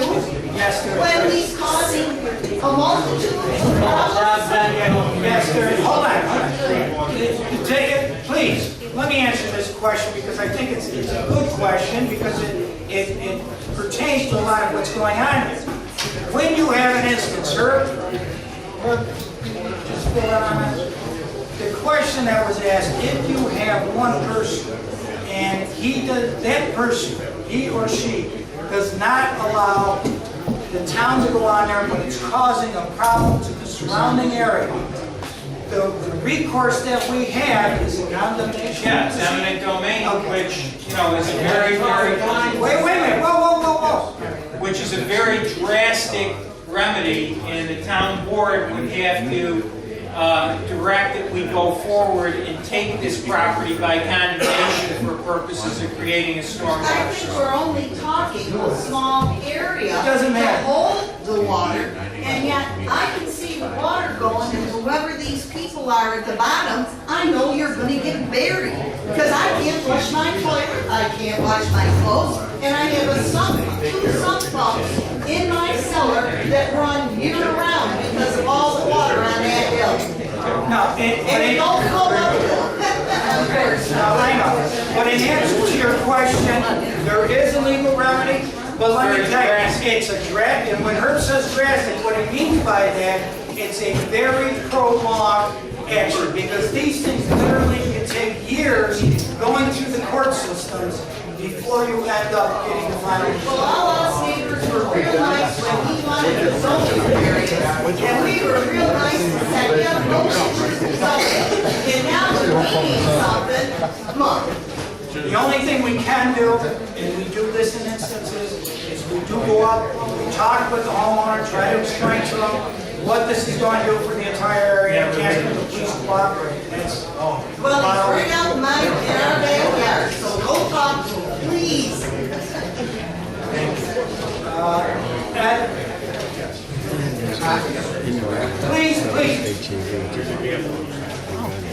My name is Ed Whiter. I live at 2 Silver Glen Road in Utica, New York. This had nothing to do with Pat or the present board, but back in July of 2006, just a few days after my wife had passed away, I sustained damage to my property. I was inundated with a river of water measuring in excess of 60 inches in depth, with the width across the yard of 22 feet. Now, there was a problem with my neighbors' backyards. The water was cascading down Sylvan Glen Road. From the top of Sylvan Glen Road, around 1214 Sylvan Glen Road. It went down into my neighbors. Matter of fact, most recently, in the rainfall that we had on the 28th of April, their steel fence, which had a 2-foot steel fence, 6-foot fence, which had steel, concrete in the ground, it was bent over like it was snapped, like it was just a piece of a toothpick. That's how fast the water, they're right here, I know, they're here. The Grossmans, I hope I don't mind them mentioning their names. We already mentioned our. Okay. And what I'm concerned about, this was back in the days before Pat. I spoke with Roger Cleveland. The Stormwater Committee knew about this, and I'll be honest with you. Liz, you were on there, on the Stormwater Committee. Yes. And nothing was done by anybody. Well, we know about the issue, but we prioritized. The priority list that Pat was talking about, we look at things for loss of life, loss of structure. Property comes secondary if the structure's not involved. That comes down the list. It's not ranked this high if you're using your basement or your furnace. So it is on the list, but we're not even close to it. Let me explain. I'm not going to take, because I know there's a lot more people with much more damage than I have. But I will say this much. As I explained, I'm not going to mention any names, just most recently, I said, thank God I did not have a grandchild in the back of that yard when that water came cascading down. And I'm talking the speed and the depth of that water would have drowned that little boy or little girl in my backyard. Is that what's the town's going to need, a wake-up call? And I'm not directing this at the present board members, but this has been going on since 2005 when I found documentation that the then town council knew of the problems. They did absolutely nothing. I wound up suing the town. We settled. But guess what? It happened all over again on the morning of 28 April at 4 o'clock. Scared the hell out of me. And I walked out and I found my backyard with 16 inches of water. Now, I just want to add this one last thing. I took matters into my own hand, like this gentleman said over here, by filing a notice of claim. That's your legal right. It's a process, but it takes a long time. And unfortunately, that's just the way the system is. But I would like to say one other thing, offer this to everybody here. You have an opportunity to file a grievance for a proper reduction of your assessment with the town assessor, Paul Smith, at Butler Hall, but you've got to do it before 24 May. You can plead your case. People who have pled their case for stormwater damages have been successful in the town. Now that's out of the control of the town officials. They have nothing to do with it. It's independent of that. But I can tell you, it works if you have the right people paying. Thank you. Thank you. Yes. I'd just like to ask, has there been a state declaration yet? Pardon me? Has there been a state declaration? Of emergency. Not us. Why has there not been a state declaration? If there's not a state declaration, we're not going to get a federal declaration, and that means no FEMA help.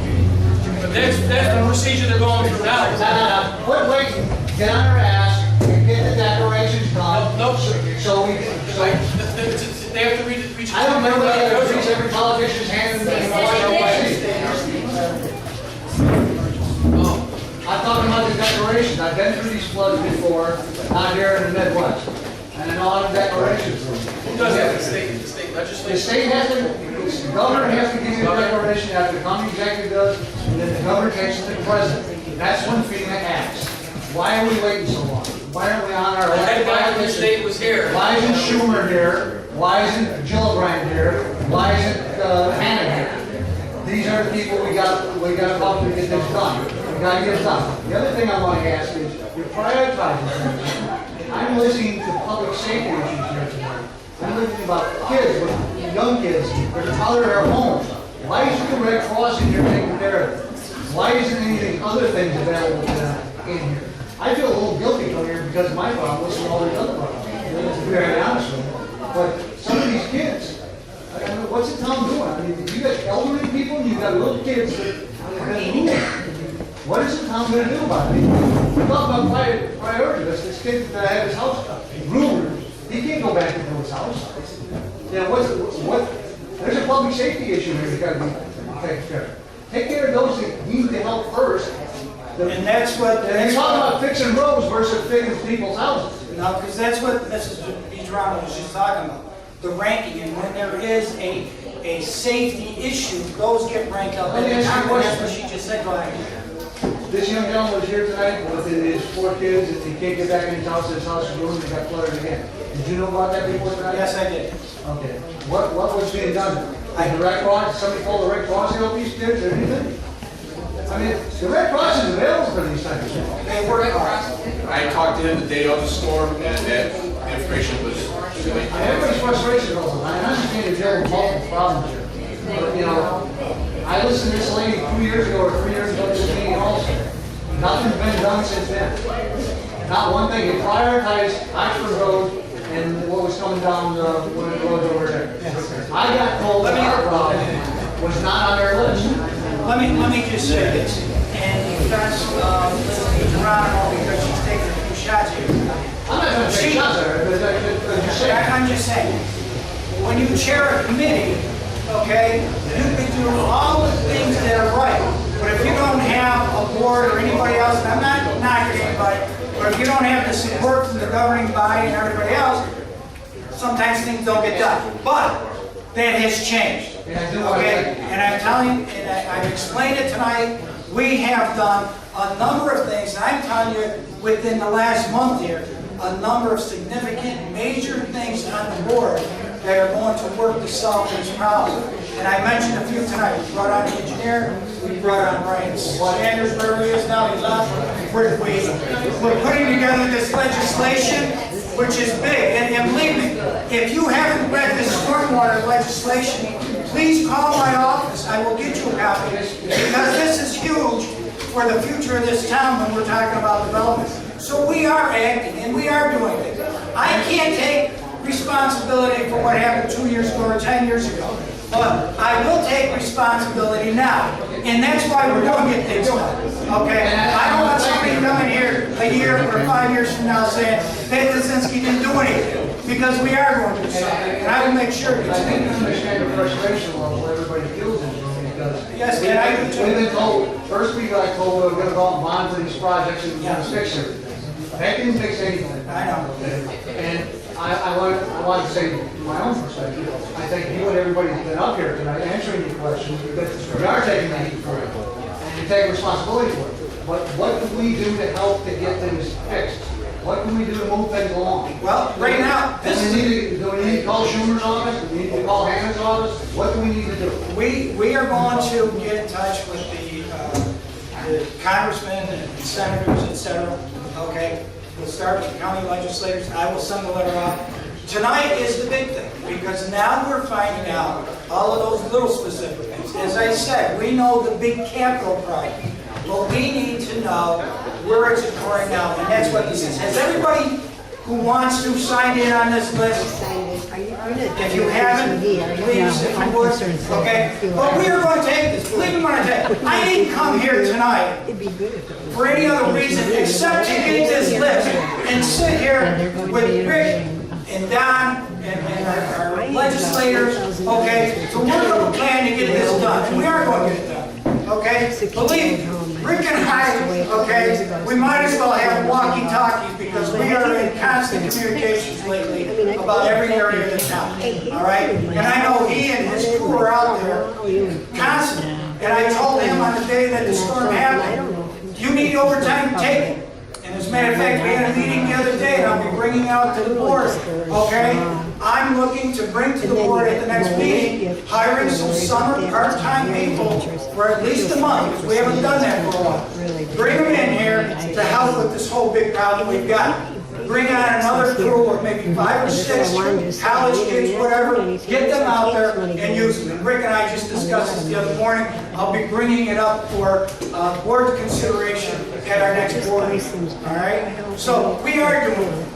And we're not just doing it. Believe me, you know, when I tell you we don't have enough, we're doing overtime. We've got our guys working. We're looking to add more. We brought the parks people in to help out the highway, okay?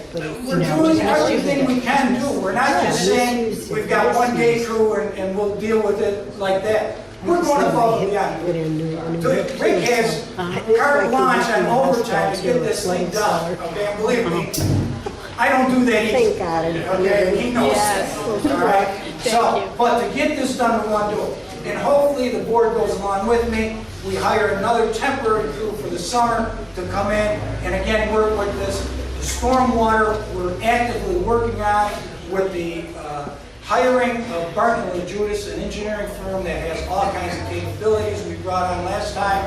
And again, Brian Sanders.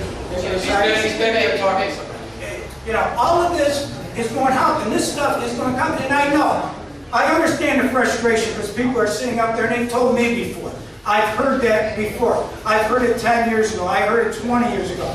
I know your frustration because 12 years ago I was the controller here, and we had a stormwater bond back then. I know this, okay? So it wasn't even 5 or 6 years ago. It was 10 or 15 years ago, okay? So I understand when somebody gets up in front of you and says, don't worry about it, we're going to take care of it, and you sit there and say, yeah, I've heard that 20 times.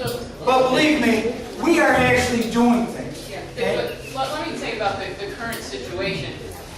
I was a volunteer on the Stormwater Committee for 3 years. Everyone that serves on that committee is a volunteer. I started working for the town in January in a little bit different capacity. And the town supervisor and the town board have been nothing but supportive to try to get this done. And we had a few key retirements with a lot of knowledge that we're just, you know, getting back up to speed. So that's the situation. I'm not making excuses, but we really are trying, and we do have the resources now to move forward. So I'm sorry that you haven't seen action sooner, but the Stormwater Committee are all volunteers. You know, Now, Ryan, But just to couple with what Liz is saying, we now have more capability than we ever had in the town. Okay? We have a stormwater person, that's all he's going to do. We have Liz who's coordinating our engineering department. We still have the stormwater committee, and now we've got an engineering firm that is actually the town engineering firm, okay, that has capability for anything we want to do, whether it's sewer, stormwater, highway, bridges, you name it, they have the specialty right there. Our capability now has never been better in the history of the town of Hartford. So when you ask what this board is doing, what we're doing, this is what the board's doing. We have the capability to handle anything on an engineering front now, more so than we ever did in the past. And that's why we did it. That's why the town board supported me on this, and that's why we brought this firm on hand. So, I know you've heard it before, but please, give me the benefit of the doubt. I've only been here for a little over a year. Don is, okay? Give us the benefit of the doubt. We've done things. We've done positive things. Hopefully it shows that we are looking to correct these things and get them done, okay? We're not just doing the status quo. It's not standard operating procedure as usual, okay? We've done specific things to make changes happen, and I believe they are going to happen. And if they don't happen, please call me. Seriously, I want to hear it, and I take those phone calls, okay? Anyone else? Yes?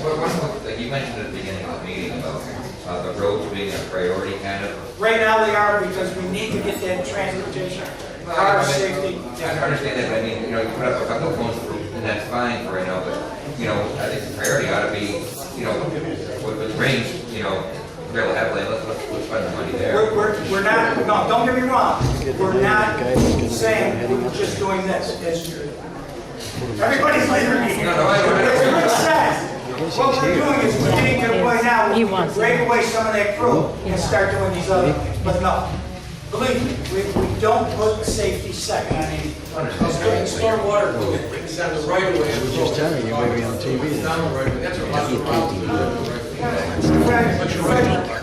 And I really hope to go away with one message tonight. Is that this has been an ongoing problem for a long time, and as many years as you've had these problems, I don't really think there's been a comprehensive plan obviously to fix these things. So Pat, along with the county and along with the phone calls and people, we're going to try to get involved in the near future here. I'm not only going to try to address the immediate issues that you have, but come up with a long-term solution. That should be the message that you go away with tonight, that we're going to try to fix this permanently, not try to put a Band-Aid on it again. So I hope that if you go away, that's what you go away. Anything else? Any other questions, comments, questions from anybody? Okay, I want to thank you all for coming tonight. I hope we answered your questions, and I hope we gave you some hope and not just talk. Thank you.